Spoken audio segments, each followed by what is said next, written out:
વલસાડના દરિયા કિનારે લીલા બુમલા સૂકવવાની મોસમ પૂરબહારમાં માછીમારોમાં અનેરો ઉત્સાહ।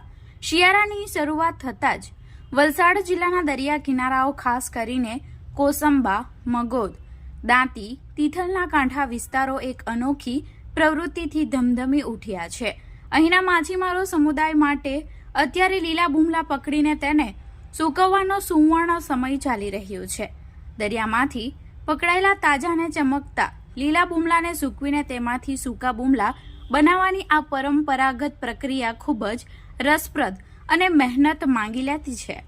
માછીમારો દ્વારા અપનાવવામાં આવતી આ પદ્ધતિ વર્ષો જૂની છે અને તે સંપૂર્ણપણે કુદરતી સૂર્યપ્રકાશ પર આધારિત છે। દરિયા કિનારે વાંસ અને દોરીઓ બાંધીને હારબંધ માછડા તૈયાર કરવામાં આવે છે।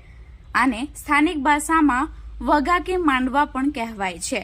આ માછડા જમીનથી થોડા ઊંચે રાખવામાં આવે છે જેથી હવા ઉજાસ મળી રહે। દરિયામાંથી પકડીને લાવેલા તાજા લીલા બુમલાને સૌપ્રથમ ચોખ્ખા પાણીથી ધોવામાં આવે છે। ત્યારબાદ માછીમાર બહેનો અને ભાઈઓ દ્વારા આ બુમલાને એક પછી એક માછડા પર બાંધેલી દોરીઓ પર લટકાવવામાં આવે છે। બુમલાને મોઢાના ભાગેથી અથવા જડબામાં દોરી ભરાવીને લટકાવવામાં આવે છે જેથી તેમનું પાણી સહેલાઈથી નીતરાઈ જાય। લીલા બુમલામાં પાણીનું પ્રમાણ ખૂબ વધારે હોય છે જેને સંપૂર્ણ સૂકવવા માટે તડકામાં આશરે 3 થી 4 દિવસ સુધી રાખવામાં આવે છે। દરિયાઈ પવન અને સૂર્યના તાપના કારણે બુમલામાં રહેલો ભેજ ઉડી જાય છે અને તે કડક થઈ જાય છે। સુકાયા બાદ આ બુમલાને એકત્ર કરવામાં આવે છે અને કદ પ્રમાણે અલગ તારવામાં આવે છે।